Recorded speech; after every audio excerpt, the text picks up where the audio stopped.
Hey guys, thanks for checking out episode 50 of the Average AF podcast. We had a couple announcements that we wanted to share before we actually get into the episode. Last month, we did mention that all of the proceeds from the Patreon for the month of June is going to go towards the Columbus Freedom Fund, just to help bail out protesters and things like that were unlawfully arrested. We brought in $71.95 for that, so thank you guys so much for the donations. And then I wanted to shout out one of our earliest Patreon members, Justin Smith. He actually let me know that whatever we bring in this month, he's actually going to match it. So big shout out to Justin. For sure. Total, we're going to be donating $143.90 to the Columbus Freedom Fund. So thank you very much to Justin, and thank you all for helping us out and helping them out. Yes, that's phenomenal. Like we said, it's not a whole lot, but it's definitely something, to help somebody who could really need it. So Yep. We're kind of shaking things up too as well on our $10 and up tier on the Patreon. We're giving that $10 tier specifically the name of Patreon producer, which enables you to be shouted out in every episode. You also get 5% off of merch, if I'm correct. An additional 5% off merch. Right. So I think it's 20%. Okay, total, yeah. which is wow. Yeah. That's not bad. And also at the end of every single episode, we will put you under kind of the captions, I guess, as a Patreon producer at the end of every single episode. So look forward to that if you choose to sign up. Yeah, and shout out to Mr. Taylor Sabo because he is the first Patreon producer. Yes. And you'll see that, I guess, graphic at the end of this current episode. And then Steve only has, 2 episodes left after this one? After this one. So what do you want them to do? I need you guys to hit me with any sort of question you want. I don't care if it's personal. I don't care if it's stupid. I don't care if it's mean. I am committing to answer truthfully every single question I am asked between now and the time we record that episode, which is officially, by the time they see this, it'll be like a week and a half from when you're seeing this. I think the cutoff date we're going to make is the 24th, which I think is the Friday before we record. But yeah, anything you want to either say to Steve as far as his time on the podcast, favorite moment, funniest moment, any feedback whatsoever, criticism, goodbye wishes, whatever. But I need some questions. I'm looking forward to at least 10. Yep. At least 10. Give me 10, and I will answer them truthfully, I promise. Let him know that you're glad he's going or whatever's on your mind. But get the fuck out of here. Right. But that's all on Anchor. The link to that's in the description below as well of this episode. No matter what platform you're watching or listening on, it's going to be in the link below. So just hit it. And then those voice messages can only be 60 seconds. So that's a big thing. Yes. I forgot that, but yeah. Yes. Yeah. Good mention. Just make sure it's under 60 seconds, and we'll make sure to play it on episode 52, and we'll let Steve know your thoughts. And then another big announcement. Our patrons already know this, but this week we actually created an official Average AF podcast website. Oh, shit. Yeah, so big shout out to Steve Bollinger, one of our patrons. Yes. He helped. Basically, he designed the whole website, and I kind of gave him a little guidance here and there, but it was all him. And so averageafpodcast.com, you can get the links to all of our socials, all the platforms, all the episodes are even uploaded there as well. There's a community tab where you can sign up for Tribe. It's a free forum site, basically, and everything like that. And we can interact with you. We can comment. We can like. It's kind of a Facebook style, more or less. Right. But yeah, we'd love to hear from you. You can submit topics. You can submit suggestions, feedback, whatever you want to do. Buy merch. Yep. Sign directly up for the Patreon if you choose to do so, right from the website. Don't have to pick around and think where to go. Right. AverageAFpodcast.com. It's all right there. Yep. And then on the community tab, we're going to incorporate a question of the week as well, just to, get you guys engaged and talk to you and hear your guys' thoughts. So this week was Steve's suggestion. What you got? So AAA developers of video games, there's a lot of talk of raising the prices of these video games $10 extra to which will make up most of them $70, which sounds steep, but we talked about it beforehand. They were 50 at one point. I completely forgot about it, but the more I think about it, I definitely remember that. 2K, Take-Two develops 2K. They already announced that the next generation version will be $70, and that's an annual game. I just want to know you guys' thoughts on that. Do you even care? Will you continue to play video games? Is it a situation where you be like, I'm going to be a lot more stingy about what I choose to buy? Because that's a pretty hefty investment. Me personally, there's games out there that I would pay that for, and then some I'm like, no, definitely not.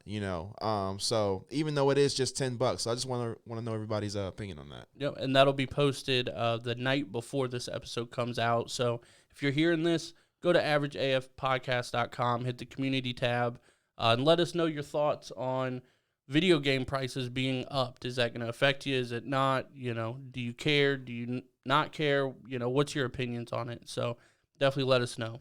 But yeah, this week we had Don Barnhart on the podcast, yes. which is big for me. Me and him go way back. He actually used to be my boss, so it was cool to sit down with him for an hour.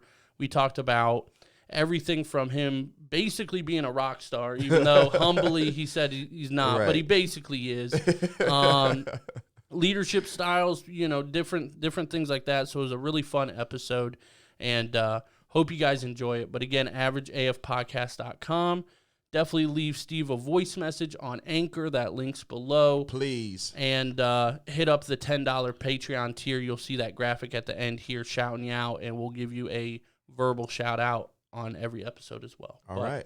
Thank you guys for checking out episode 50. Hope you enjoy.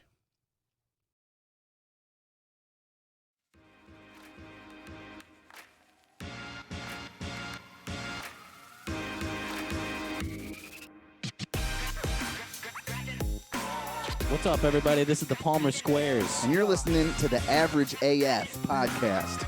This is Dan Cummins, and you're listening to the Average as Fuck podcast. Yo, what's going on? It's your boy Catalyst Bars, and you're listening to the Average AF podcast. Let's get it.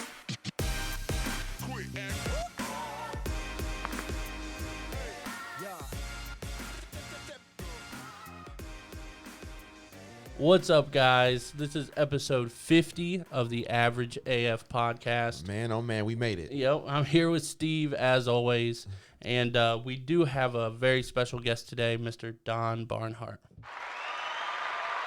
Yeah. Just a little special. Yeah. It's nice to have you in, man. How you been? I've been great. How about you? Good, man. Awesome. Good. We go, like 7 years back now? Maybe 6, something like that. All right. I actually met him a little bit before I met you. All right. But yeah, Don's been kind of a big part in my life, to be honest with you. Not to make it weird, but like you've taught me quite a bit about like leadership and just business and things like that. So, we appreciate you coming on. Yes, Absolutely. Very humble. Yeah. But yeah, we have a lot of different stuff we want to talk about today. Just kind of all over the place as normal. Mm-hmm. But for people that don't know you, tell us a little bit about yourself, just kind of whatever you want to say. Yeah. Of course, my name's Don Barnhart. I've been alive for 38 years. All right. I do share a birthday with Martin Luther King Jr. Wow. Nice. So that's a big thing for me. I am a musician. I've played guitar since I was about 6 years old. Oh, nice. Right. Played in several bands. I work at a call center. We'll leave it unnamed for right now. Yep. I am an operations manager, so I've been in leadership development and those type of things for a very long time. Okay. Yeah, he's definitely kind of put me on the right track. I didn't even really want to get into leadership at first, but I'm glad I did, because a lot of the stuff that we've talked about on here, as far as different mindsets, different kind of ways to approach things and stuff like that, actually kind of come from Don. Okay. So if you guys have learned anything from me, it's probably more from Don than myself. Gotcha. So that's kind of cool. But yeah, man, you mentioned playing guitar for what, like 30 some years now? Yep. You're, Yeah, absolutely. You're probably, I mean, I just say probably just because I don't know, but you're probably the best guitarist I know. Holy shit. Well, I'm just saying. I'm my own worst critic. I'm so just saying. Yeah. I don't think I'm that great. I think you posted a video on like Facebook or YouTube or something like probably a year or two ago, something like that, if I'm remembering correctly. And it was just like the craziest solo, craziest like metal thing I've ever heard. And he's like, I don't know, like I didn't even really want to post it. I'm gonna have like, to try what? to find that. Yeah, I definitely want to see it. It's definitely insane. But what made you pick up a guitar to begin with? It was actually my grandfather. So he played banjo. That's what I first started on, was learning bluegrass and that type of stuff. And he played harmonica. Okay. But he really inspired me. I learned a lot of blues, and bluegrass was my inspiration when first starting off. Gotcha. Oh yeah. Yeah, I learned guitar when I was probably like 7 or 8, but only did it for like 3 or 4 years, and then my grandpa actually brought me a drum set. Mm-hmm. Like he called me or called my mom because I was like at like 11 or 12 at the time, and said, "Hey, let me talk to Adam." And he's like, "Hey, do you want a drum set?" And I'm like 11 or 12. I'm like, "Yeah, absolutely, I want a drum set." And he's like, "Okay, cool, you know." And we hang up, and I'm like, "Grandpa's bringing me a drum set." And my mom's like, "What?" No, he's not. And then she called him, and by then he was pulling in the driveway. Oh, like shit. He called like right up the road. Okay, all right. Yeah, so I had a drum set then, and then I learned how to play drums, which was kind of the forefront for me as far as music goes. And then I taught my best friend at the time to play guitar. That way he can play guitar while I play drums. And that's how we kind of started our own first band. He's way better than I ever was at the time, but he's been playing for like 10, 12 years now too. Nice. Yeah. I've always been interested in playing guitar. I like to call myself musically inclined. Mm-hmm. And I've always, I dab a little bit of producing, making beats here and there, but the first major instrument I started with was piano, but I think guitar is going to be second. Piano was fucking hard. Yeah. Hard. It's like from the way you sit to the way you're supposed to, hold your hands and play. Like that really takes energy and effort on top of trying to read the notes and, just trying to get that feel for it and not look so much down at the board and kind of knowing where sounds are at. So I think after I get comfortable enough doing that, I think I'm going to pick up a guitar next. Have you ever played piano? Yes. No? Since you have, is it comparing the two, is it easier to learn guitar? Because I heard piano is one of the hardest things to learn. If you didn't know, the guitar is built off the piano. So the piano is considered a string instrument, right? Oh, wow. So in terms of playing guitar, depending on what type of guitar player you are, okay, it can be similar. So like if you're really good at finger tapping, because you're actually playing it like a piano, right? Right. And the note structures and the root chords and stuff are the same. But for me personally, at first, it's harder. Now I can kind of sit down at a piano and mess around. Yeah. Because I have an ear for it. Right. And when it comes to reading music, I did start studying music theory and that type of stuff. Okay. But I just play until it sounds good. Okay. I just play now until it sounds good. Or if I want to learn a song, I actually just listen to the song. And then you can just go on and pick it up.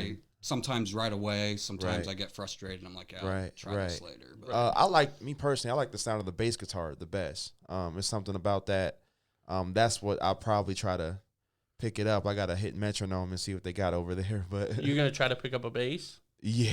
Hell yeah, that's dope. Look up Davey 504. Davey 504. You have to tell me that and put it in my phone because I'm not going to remember that. Yeah, on YouTube, he's a bass player. Okay. So. Yeah, man. So that's pretty cool, though.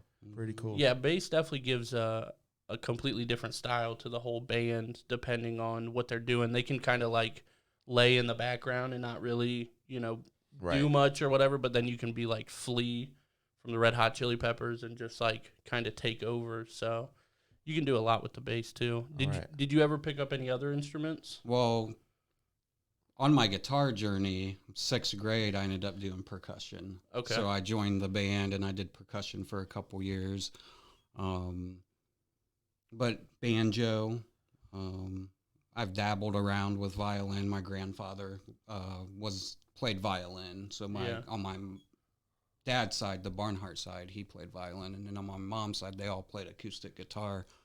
And my Uncle Barry was an inspiration to me, too, to get back into guitar. He was a hippie guy. And that's when I started kind of learning rock and roll and stuff, right? Because I was just playing, like, basic blues and bluegrass. And then I kind of got into rock and roll. And then my journey to metal. So I guess for me personally, the style I play, I like to call it neoclassical death metal. Oh, wow. Yep, that's accurate.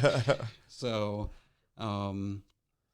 yeah, I've dabbled with many instruments, but guitar, it's always been my baby. Now, so. I'm curious because kind of the way you're saying that, like you went from rock to metal.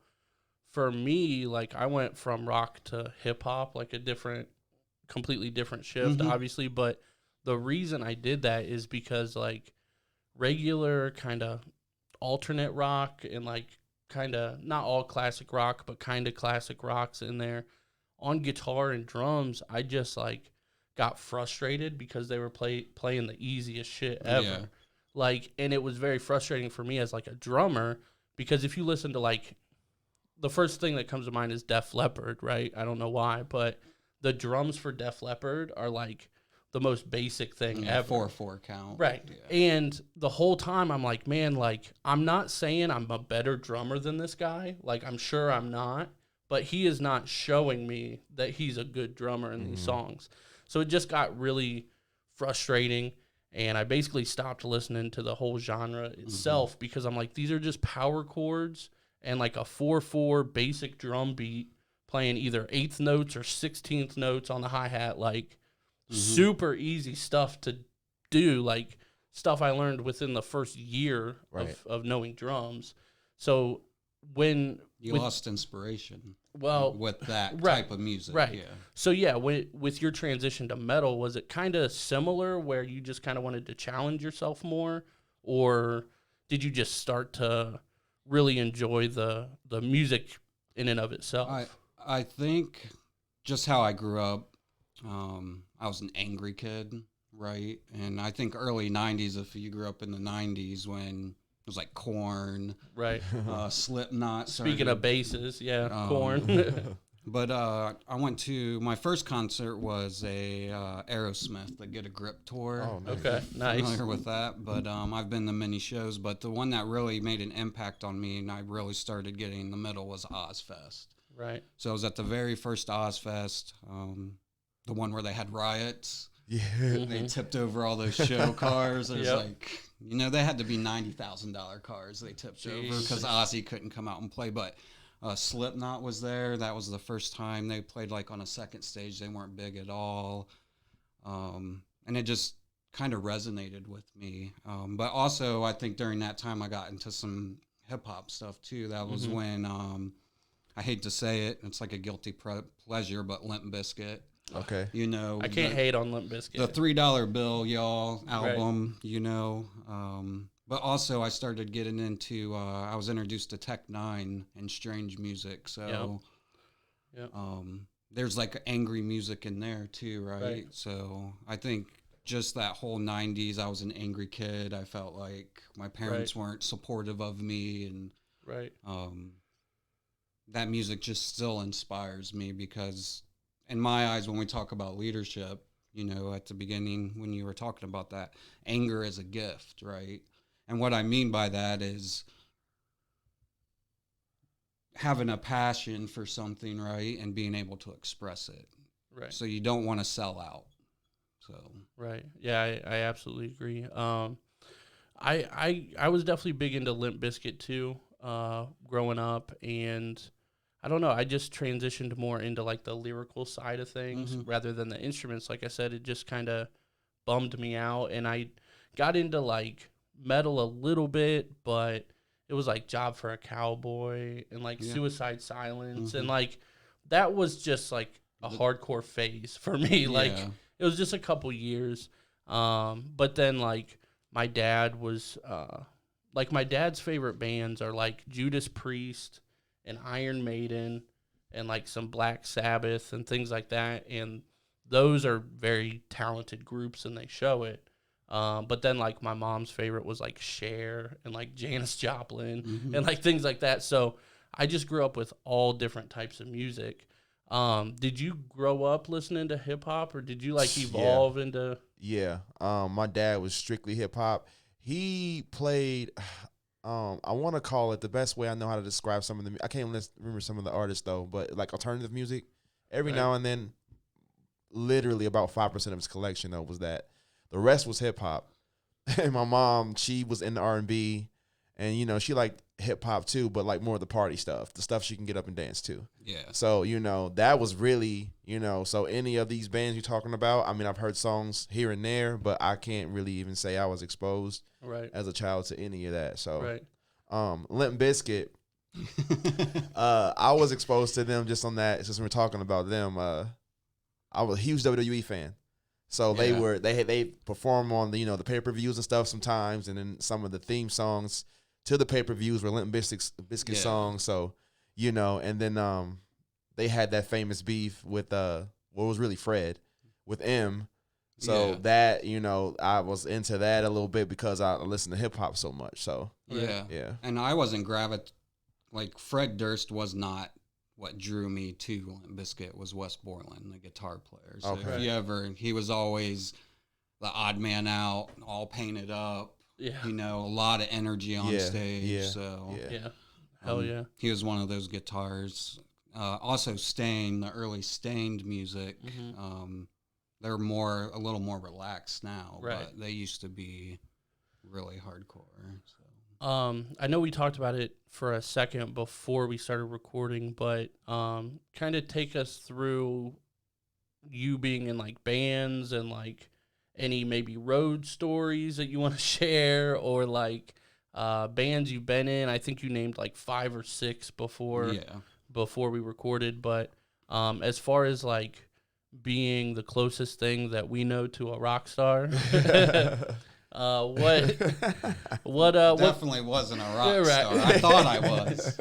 Well, you said you even went on like an East Coast tour. So like what's tour life like? Like tour life is very cloudy because of all the drinking and partying. Yes. But, that's fair. That's rock star life. Yeah, I think the biggest thing, and you know, I did play in several bands. I think my 2 favorite bands that I played in was Dosed. And then Digital Alchemy, and both of those bands my brother was in. My brother Alex, he was a singer, and then one of my good friends, Nick Morgan, brilliant people. They're both brilliant artists. But I think from a musician standpoint, I don't have a specific story that sticks out. However, that lifestyle, if I would know what I know now, I would probably still be doing that and making money at it. Right. I think the biggest thing I can take away from it is that drugs and alcohol definitely fuel the music industry. Yeah. I did a lot of that stuff, but just to give you kind of a story, we played a festival, and I don't know if you guys have ever done like hallucinogens, mushrooms, LSD. I'm scared of them. Frequently.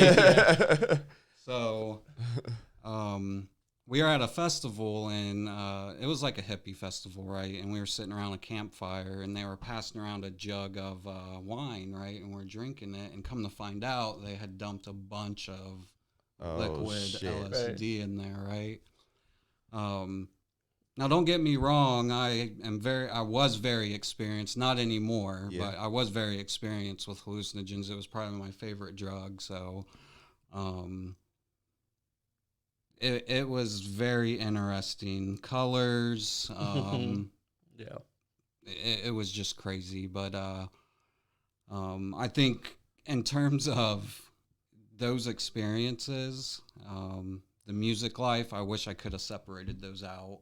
Right. and know what I knew now and stayed clear-headed and not partied so much. Although I wouldn't take those experiences away.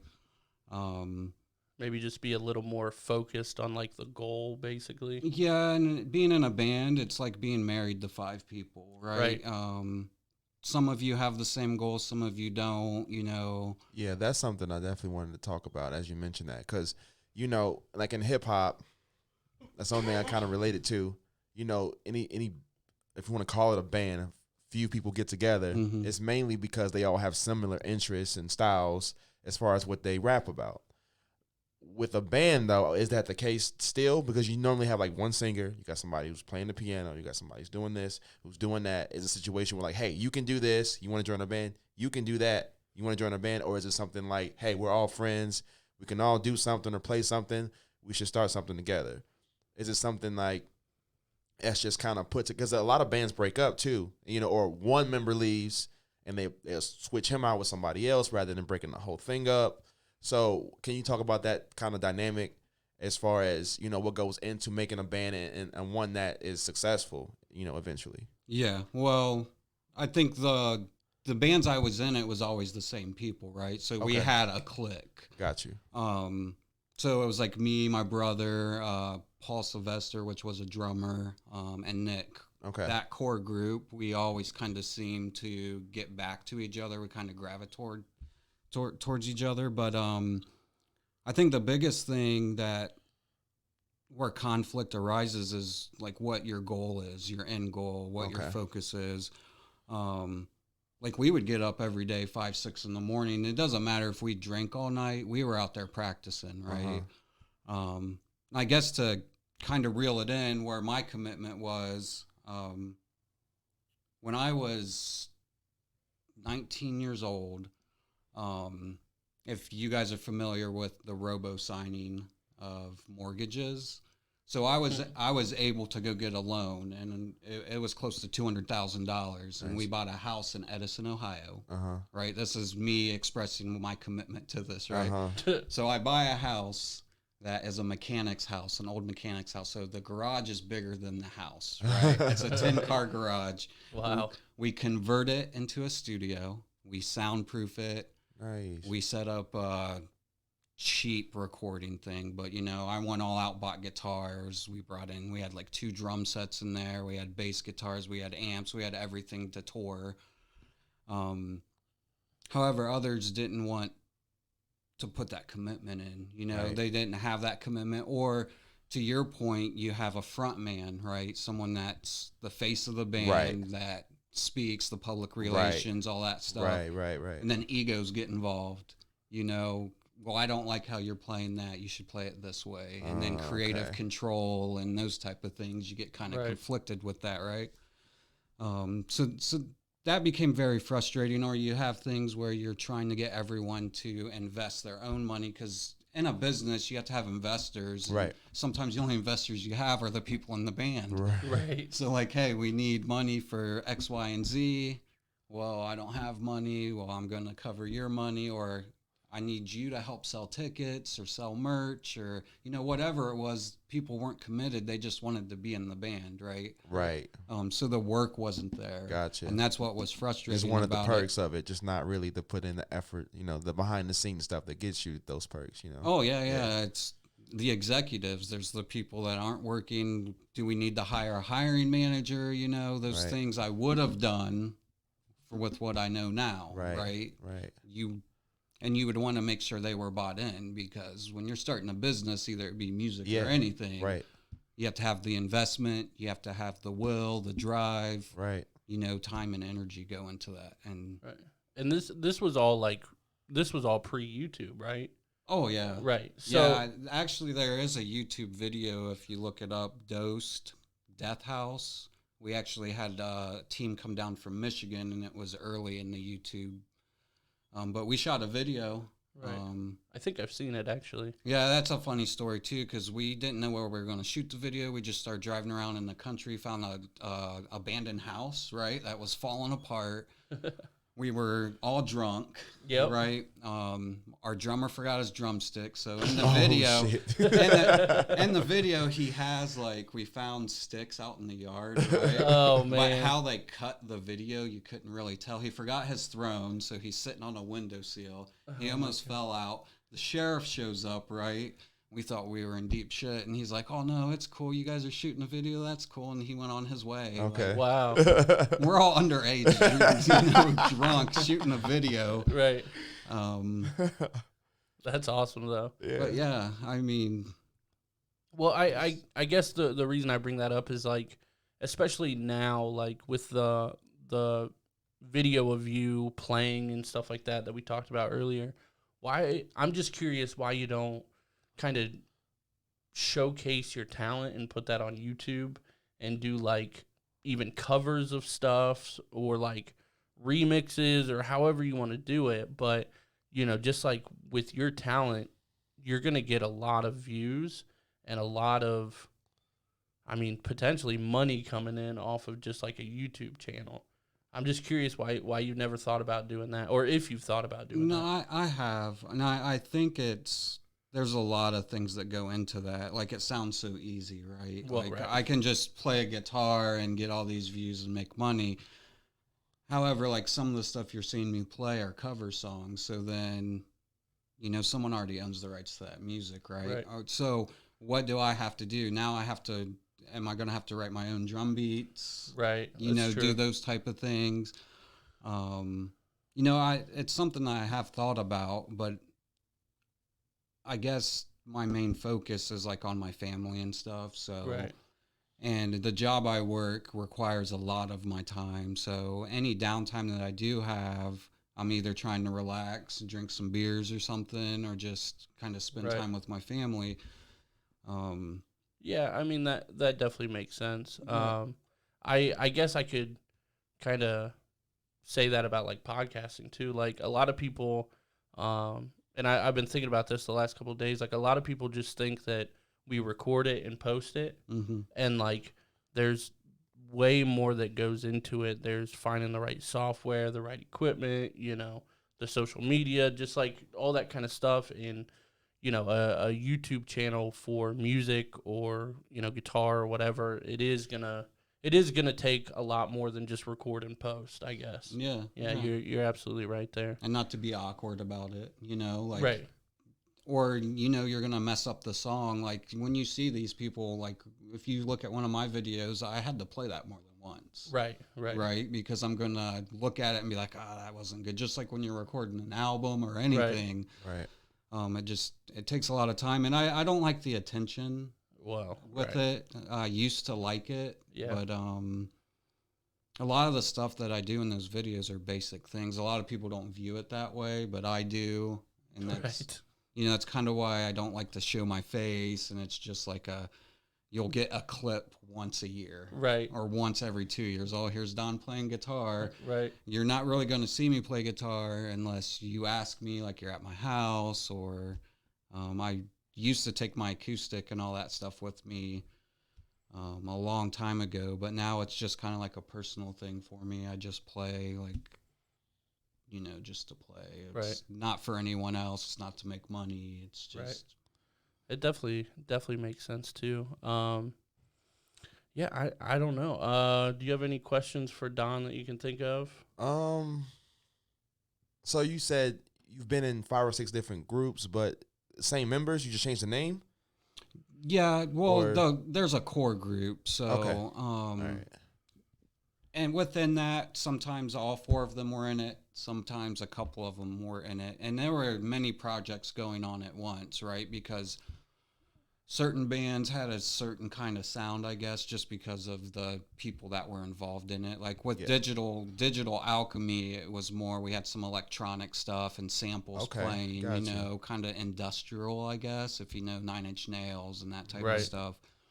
And then another band named Black and Dawn, which is DAWN. This wasn't my band. Right. You know, I kind of joined it later, but it had some core people in it. Like we called him Daniel Dark. He was a drummer, but he also sang in another band, right? So the sounds were just kind of different. And that was more like death metal, like fast, speedy punk rock type music. So, yeah, within those bands, there were always someone from that core four. Gotcha, right. You know, me, my brother, Nick, and Paul. But yeah, we were trying, and I think if we would have just focused on that core four, we would have went a lot further. Gotcha. Right. Instead of. Because early on, was it the goal to try to let's see where this thing goes, or I figured if I'm ever going on tour for any damn thing, like, hey, I got a shot at making it big at this. You know what I mean? So did it just kind of go from like, well, I don't really like this, or I had other things I wanted to do in my life. You got a pretty big family. I don't know if that was factored in. Like, well, is that something that you wanted, or is that something that just kind of came about? And you're like, well, I got responsibilities now, so I kind of have to put this on the back burner, or yeah. I'll get into that in a minute, but I think one of the biggest things is that it's like winning the lottery, especially when you're going out and you're trying to make money at it. Yeah. Which, the starving artist, there's a reason why they call it the starving artist, right? Right. You can't just go out. You have to have prospects to see you. Like if you're going to get an album deal or invest into your own recording company and, hire the people to do all the marketing and all that type of stuff. But I think the one thing that kind of turned it around for me was actually when I started the job that I'm working now, I met a girl that I'm married to now in that training class, right? And she had 3 boys, and then I had my son and my daughter. And I was still doing music. She actually came to a couple shows, and she is not into death metal. So I knew right away, like, oh, this is real. Yeah, like, she's coming to support me and watch me and that type of stuff. And I think it really opened my eyes. Like, I need to help take care of not only my son and daughter, but we started going in a direction where I wanted to take care of them and make sure they were okay too, right? Yeah, so I had to make a choice. Right. Do I invest my time and money playing the lottery? Right. Hoping, which it could have been a big thing, Just never know, right? But at the same time, do I need to start over because I'm coming to a realization that there's people not invested like me, the time, the effort. Right. If we get so far and then they go, then who else is there to help me, right? So, like I said, if I would have known what I know now, I would have made sure to find people that had that time and investment, or at least stayed with that core 4, right? And we would have just did the whole thing ourselves, right? So, yeah, I definitely think nowadays it's a lot different too, because like back then, you were, like you said, you need like an investor or maybe like a record deal or like something along those lines to be distributed.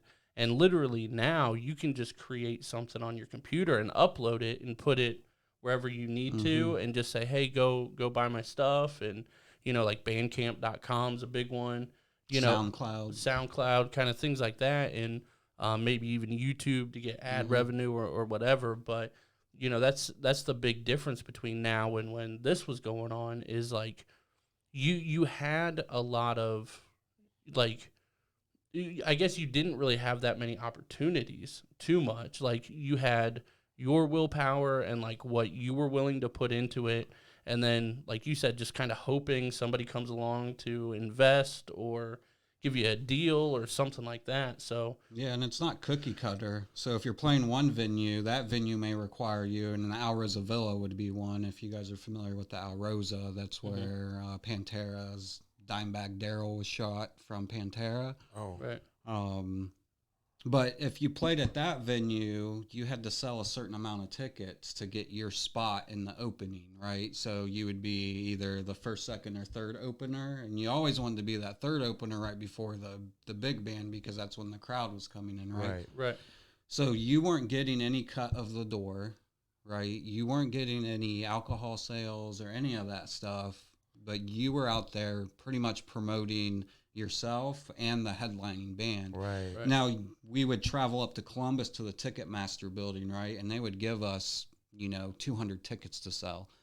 The face value would say 20, but Rick would only ask for 15 for each, right? So we would try to sell them for 20, right? And then when it got closer to the show, if you didn't have those people that were supposed to sell their cut, right? They didn't put the time and energy, then you're cutting the price because you want to sell them all because you want that spot to open up before. It's basically pay to play at that point. Yeah, and there was a lot of venues like that. Or, you know, you go to some random venue, you don't know how they promoted it because you didn't have the money to invest in it, right? Right. And then there's 3 other bands, and then how do you split the money of the door charge? You know, there were fights, there were disputes, and those type of things. So, well, that's big too. I mean, with, you know, say we're just doing like a metal show, right? 3 bands, there's 2 openers and a headliner, right? Just for sake of the argument, like you're talking at least 12 to 15 people in the band itself that were to get the cut of it all. The headliner's obviously going to get the most, and then like the openers are going to get some, but whatever you guys made, you had to split by 4 ways or 5 ways or however many people are in your band. Split or pay for the van we had to rent, well, or the gas, or so you know. yeah, when we did shows, like we did very low level kind of coffee shop shows and like things like that, like nothing big at all. But we always made a pact. It was either a 3-person band or 4-person band when we actually started making money, just a very little. It was tradition. We'd play our show and take the money from the show and just go to Steak and Shake and just pig out and Steak and Shake. And yeah, just tell everybody, hey, come on down to Steak and Shake and we'll just have some fun there and things like that. And you just end the day even, and hopefully you made a couple more fans. Right. Like, so you do a lot of this work and all this kind of stuff, like kind of not for nothing, but it's more for the experience. And then hopefully there was 1 or 2 people that'll remember your band for the next time you're in town. They'll be like, oh, they sounded good. Let's go to this band. And like, it's just a very slow process, especially back in the day. It's crazy. Yeah, it's that dopamine rush, man. Right. Like you're playing a live show, people like you, they tell you your music's good and that type of stuff, and that kind of feeds you too. Right. So, but you know, there were pay nights where we got paid pretty good, but at the same time, it's like, oh, we're rock stars, let's party. Right. So, let's buy everyone in the bar drinks, you know, and then the next day you're like, oh shit, what'd I do? And then paying for the hotel and the gas and the van and like. I could have went to the state store and got a bottle. You know? We could have went back to the house and drank. I think that's why you hear a lot of stories of like, hey, let's party in the hotel room. Like it's so much cheaper. Right. Yeah. Yeah.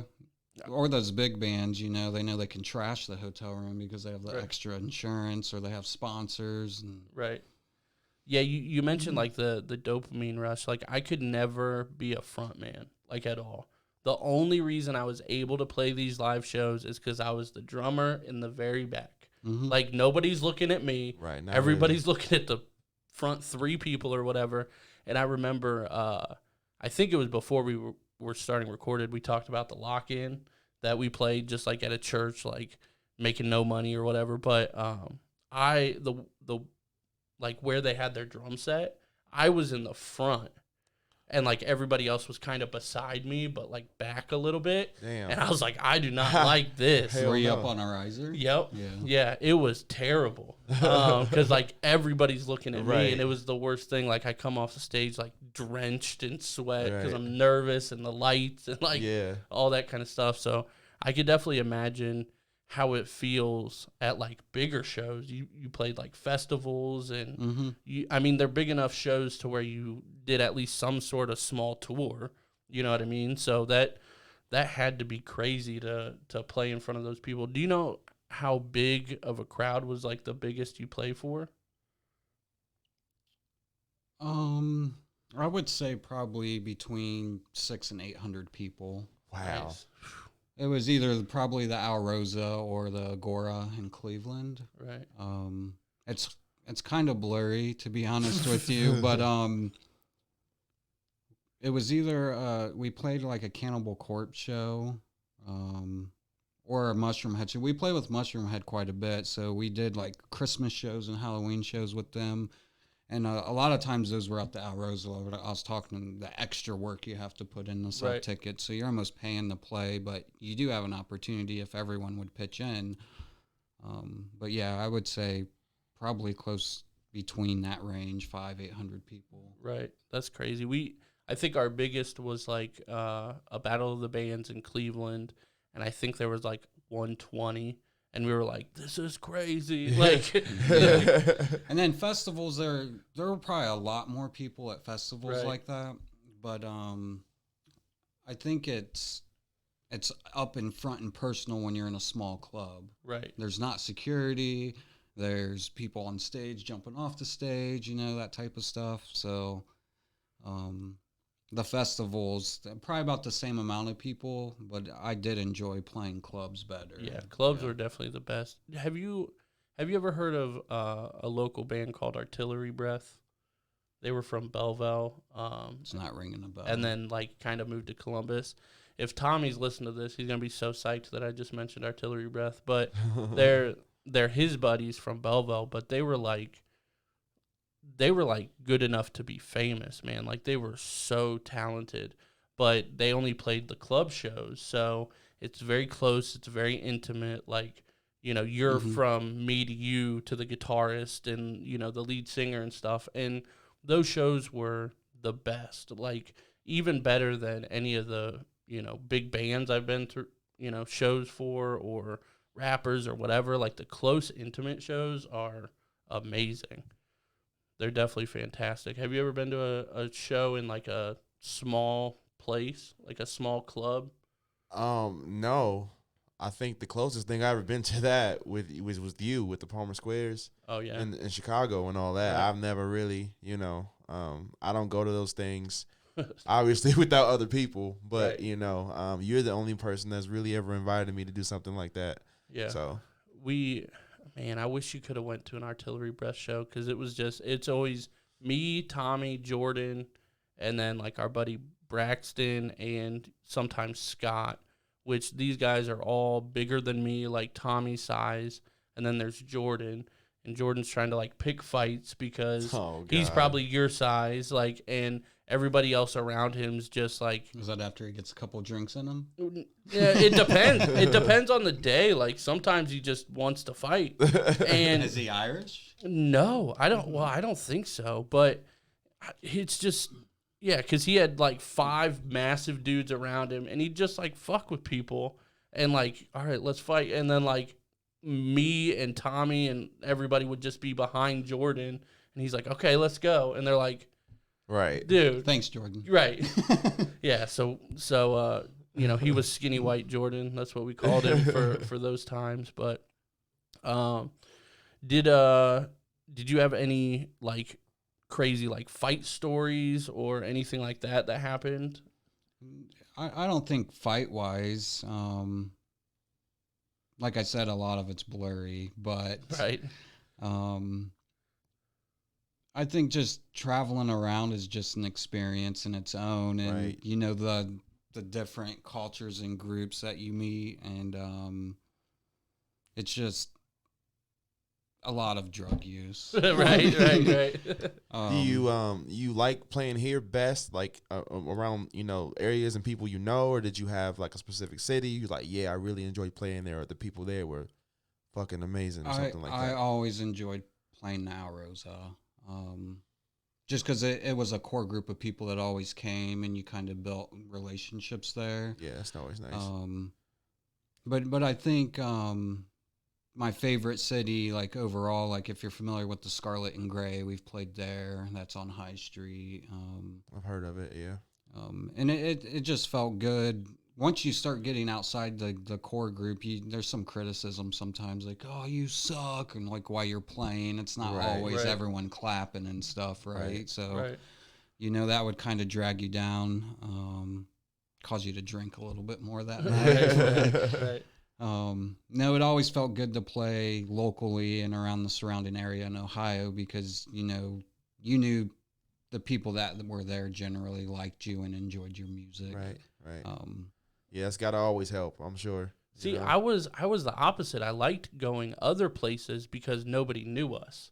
So, like, I didn't have to, like, try to impress anybody per se. Like, nobody's going to be there and then go tell, the high school or the college that the show sucked and, like, whatever.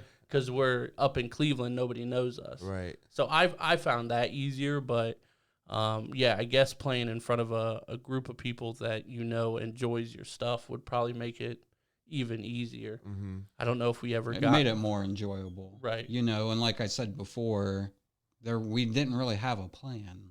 Right. We didn't have a vision. Some of us knew what we wanted and where we wanted to go, but we didn't share that as a core group. Right. So I think a lot of that, you kind of distract yourself. You always want to book the same places and stuff because that's where it felt good. Right. You felt like you were being successful there. And that's one of the things that, like you mentioned, you liked going other places. Well, what I know now, that's what we would have done. We would need to get out there and get more exposure, and, Right. Try not to make it too extreme, like from Ohio to California, Right. that's why they tour the way they do. Yeah. It's strategic. Right. For sure. East Coast, generally metal, you'll see they'll tour the East Coast because that's where most of the genre is liked, right? Or even like hip hop, the Midwest and stuff, it's real big, like Kansas City, those type of places, or in California. So all that stuff's strategic. I just didn't know till later on. Right. Well, I do want to kind of move on to like the leadership kind of stuff and the business kind of stuff, I'll do my best.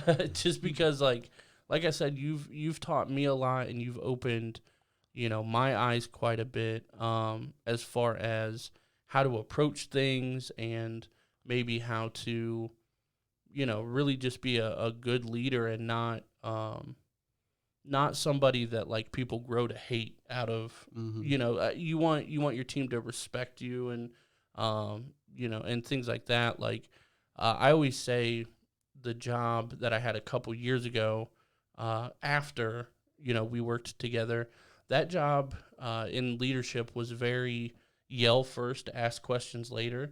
And coming from working with you, that was very different for me, because I'm like, no, that's not how we get things done. I've been working for 2-3 years, whatever it was, probably about 2 years, with kind of the mindset that you gave me, and it was very effective and things like that. So to get into a yell first, ask questions later, I'm like so discouraged and things like that. I'm like, I'm never gonna be that guy. That's just not in me in general. But yeah, I kind of wanted to talk about how you either developed that mindset, or was there anything that that helped you get to that point? Any previous maybe terrible bosses, or whatever it might be. How'd you come to kind of develop that philosophy, I guess? Well, I guess it's kind of changed a little since we've worked together. But I think when you approach leadership, it's about being better every single day, somehow, some way, having a goal and being able to achieve it. But I think when you mention like the yell first, and that type of things, that does work in some environments, right? I would say as a CO, yeah, that's probably very effective. But most jobs, well, you're not gonna, I don't see how anybody would think that would get you the most results. A lot of times, and I don't want to offend like the newer generations, but I might. Please do. So I think there's been a lot of change in terms of how people view a job, how they should get paid, what it's worth, those type of things. Right.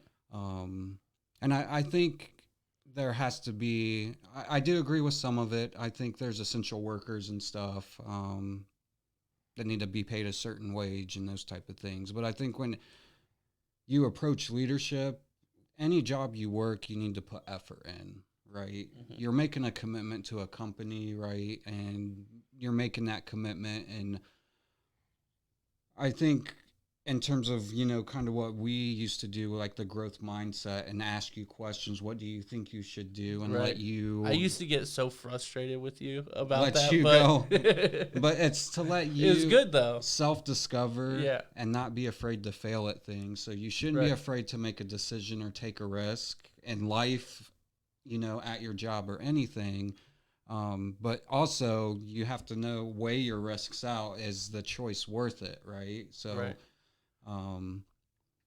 I think as I went through my journey, I did have some bad bosses. You know, I worked fast food one day and I decided that guy was not a good person, and I walked out immediately.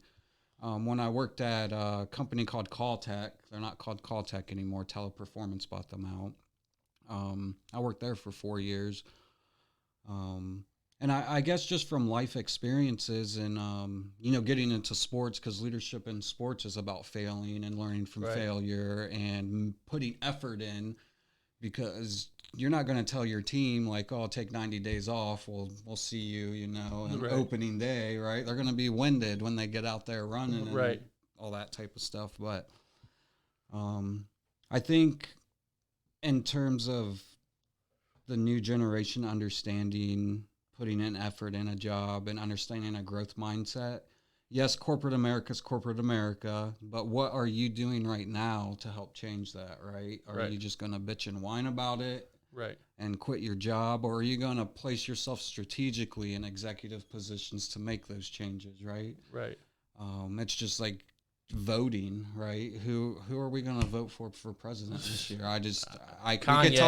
Kanye. We could talk about that for hours, right? But what are we doing as a generation to strategically change that? Do we need to get rid of the two-party system? We have other choices. We can't allow other people to tell us we have a certain choice. We have a choice, right? And that's with leadership, it's a choice. You either choose to be a leader or you don't choose to be a leader. You're either the guy helping develop people, and I think I've always promoted to any of my leaders that if you find a better opportunity, I'm not trying to talk you out of making something better of yourself, right? And I think on my part, I had a lot of failures doing that too, kind of being relaxed and letting you kind of discover what's working, what's not. And when you say that, it becomes frustrating. Yeah. I'm like, just tell me. And you're like, nope, figure it out. But sometimes you have success with it, sometimes you don't. But then you have the leaders that, don't want to put the effort in anymore, or they made a commitment to the company, but then the next day they just don't even show up to work. They didn't talk to you, let you know what their roadblocks were, why did you quit, know, and being able to be receptive to feedback, because constructive feedback is to make you better. It's not to critique you and say you suck at your job, So I think I'm still learning. I learn every day.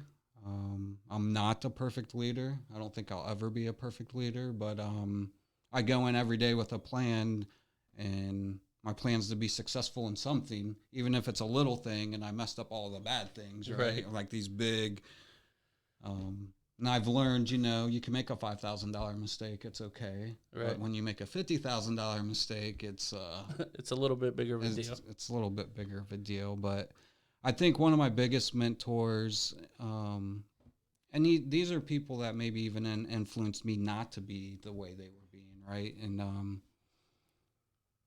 Gerald Lucas was one, if you remember Gerald.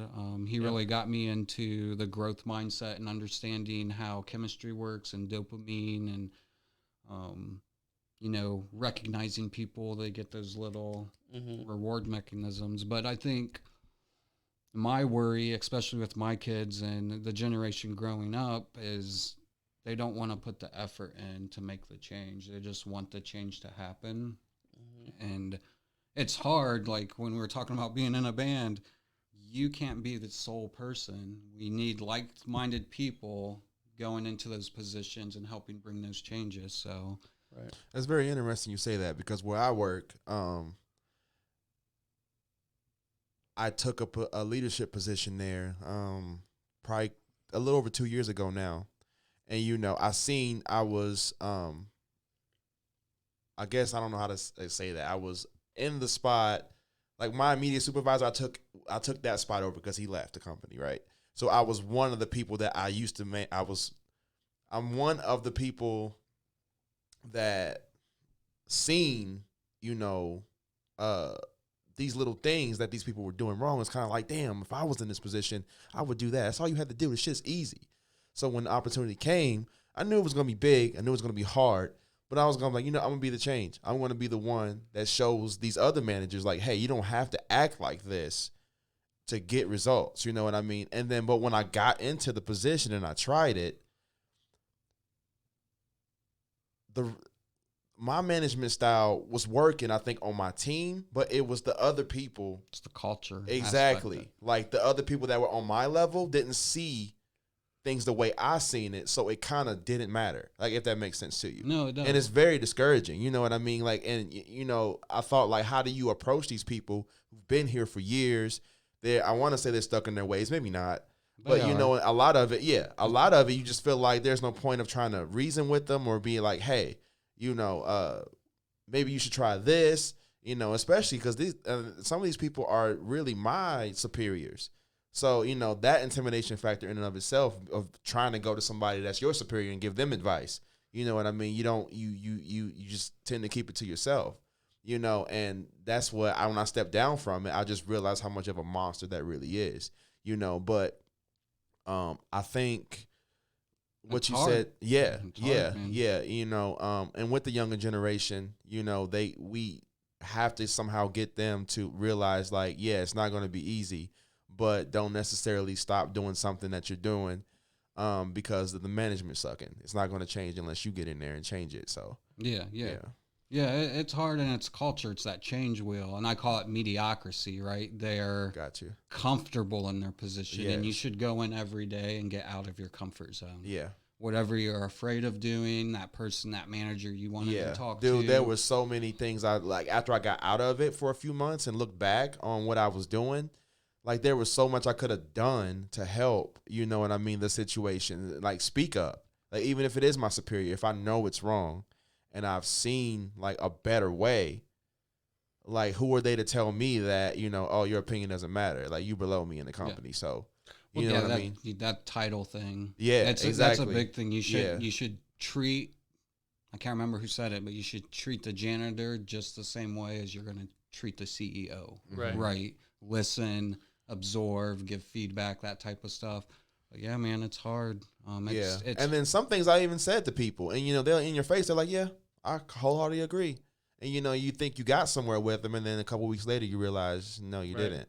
You know, so it's just it's a huge thing, but it's something that I think we should all work towards. Well, that was one big thing too that you kept driving home with me is, like, when I got promoted, you know, I was the new supervisor, right? I was the new guy, and I would kind of get frustrated in meetings and things like that for the first couple weeks, and I don't remember if, like, you pulled me aside or what, but we had a conversation, and you were like, "Man, why are you being so quiet?" And I'm like, "Because I feel like it's not my place to say certain things and interject, you know, when I'm the new guy." And you're like, "You got to stop thinking about that because now you're at the same position that they are. Tenure kind of doesn't matter. Like, we're all peers here, so your voice should be as loud as theirs." Right. And it still took me a while to you know, execute that, I guess, but that was a big thing for me is, like, realize, like, you know, I guess, I don't know how to say it, but, like, there's a time and place for everything, but at the same time, like, if you want to say something, say it. Mm-hmm. And I think that definitely kind of changed me to be the person I am now. Like, Steve knows, and you probably know too, like, if I got something on my mind, I'm going to say it. And it's usually not always nice, or sometimes not always nice, but it's what I'm thinking. And, you know, hopefully we can have that open communication and figure it out together. Right. There might be some passion behind it and stuff, but hopefully it's not like an argument. Hopefully it's like a heated discussion. Right. And you come out of it, you know, understanding something or somebody better rather than letting it, you know, tear, you know, their relationship down. Yeah. Right. Like, well, it's knowing your crowd. Yeah. Like, your relationship with them, how they like to intake information. That's another thing about leadership too, right? Is if me and you don't know each other, right? We just met today. So if I get passionate about something, you may not know me as a person and be like, Don's a real asshole. Right. But if you knew me, you know Don's just passionate about that. That's right. why Don spoke to me that way, right? And understanding, sitting down, like, if I felt like I needed to address something with you, it wouldn't be in a group setting, right? We would sit down and be like, "Hey, man, this is how I felt about this. I just wanted to let you know, X, Y, and Z." you know, and then next time you would understand, Right. you know, we would understand each other. Right. And it doesn't even have to be a friendship. Exactly. Right. It's you know, when you work in the same company, especially, you have to make that effort. And that's where I screwed up at. You know, I think a lot of the frustration I was just holding in to the point where I was just like, you know what, I'm done with this shit. I'm done. I'm stepping down. And I was this close. I didn't even tell anybody. I put my 2-week notice in, and I put it in the Dropbox. And then I was getting calls next morning like, yo, what happened? Like, you know, but I thought they seen my frustration, but they didn't. There's just so much going on. Can't assume. Yeah, and that's exactly what I did. I felt like, you know, it's obvious what I'm feeling. It's on my face and in my actions every single day, and that, you know, I guess I was half expecting them to come to me and say things, but no, that's not how it works. You know, a lot of times they're on autopilot, especially tenured leaders or even tenured employees. They're on an autopilot where this distortion out here has been going on for years. So it's just like whatever, they block it off. Right. But yeah. But you know, looking back, I think I could have made some significant change, and it would have took time because, like you said, the company I work for is a huge company. Nothing happens overnight. Nothing. So, you know, but, you know, had I made those statements that I should have made, you know, at the times, you know, where I didn't, I think that I probably would have got in somebody's head, or at least set the next person up to have an easier job because of what I did. You know what I mean? Mm-hmm. Right. Yeah. It's also not being that yes man. Yeah. Which, in a way, it's while exactly you're explaining, what I was. you were being a yes man. I'm just going to accept it. Getting 2 different orders from 2 different bosses, and I'll just say, yep, that's fine. And you would feel much better if you would have spoke your mind. And then it failed. And then it's not on you. Right. Like I told you. I told you that wasn't going to work. But I just held it all in, and I just got to a point to where I was literally willing to quit the whole entire company, but just because I was not happy with, you know, my role and, you know, my I guess what the level of influence I thought I had. Yeah, you know, and it's hard because a lot of times, even myself now, it's hard to find people to help give you guidance or follow up with you, or like the job functions I have now, it's just so overwhelming at times. Like if Adam was my leader, he may not hear from me for 7 days, except for like, hey, how's it going? Blah, blah, blah. I've done a lot better at that over the last couple years, you know, trying to give them time. And it could be at 8 o'clock at night. Just one of my leaders on Saturday night, we talked from 6 to 7, you know, about what's going on with this team, you know, what his roadblocks are, what can I help them with. And, you know, a lot of companies are failing there now, too. They're not asking you how you're doing. Is there anything I can help you with? They don't give you an outlet, right? But at some point, you have to figure out, you know, you made a choice to be a leader too. And I think I'm worried about our generation that's coming up. Yeah. I think the last thing I want to say about, like, you know, the leadership and things like that is, like, you know, you always taught me to kind of be a friend first and then be a leader. To some extent, as far as like getting to know your people, right? Getting to know what drives them, you know, what motivates them, what style you can use, as far as, like you said, like getting to know how you can approach a situation. Like some people, like me and Steve, we can get in like a yelling argument, which I would never do with anybody that was on my team, but like we could get into an argument and then we'd be like, hey, man, you want to go get some dinner or whatever? Like, and it's all good, but it's because we have that relationship. And I think the biggest thing as far as being a good leader, like the first step is that communication and getting to know people, just because you can address things so much better. I remember one person on my team let me know that they had to quit in a week or 2 because they got a better job at, like, what is it, the Vets Hospital. What is that? Like the VFW? I don't remember what it is. Is that what it is? No, VFW is like the bar, right? Yeah. What? I don't even remember. But they had some job through, like, the state, that they had lined up, and they actually like broke down and cried. And I was like, what's going on? Like, you know, this is good news. And they're like, well, I feel like I'm let you down. Like we've, you know, had so much progress, and I'm finally getting stuff, and then now I'm moving on. And I just had to stress to him, like, you do not have to worry about me. Like, I am so happy for you right now. He told me what he was going to get paid and stuff. And I was like, dude, go. Like, get out of here, right? You know what I mean? But that's because I cared about him as a person, and he cared about me as a person. Right. And it went beyond just, you're my quote-unquote boss. You know what I mean? Well, in the end, they chose the other job because of money, right? Right. And I would say that some of the jobs we ask people to do, they're not getting paid, you know, the proper amount of money. But that shows you that he weighed his choice. It just wasn't about money. Right. You know, especially when the emotions got involved in it. They weighed the choice, you know, based on their experience with you. Right. So, yeah, getting to know people, understand how they like to be coached, how they like to be recognized. Some people don't like to be recognized in public. Right. They would rather you sit down with them, hey, you're doing a great job. I appreciate it. And that's a crazy concept to me. Yeah, you know. That was one thing I always did in our getting to know yous was, like, do you want to be recognized in public? Like, do you mind?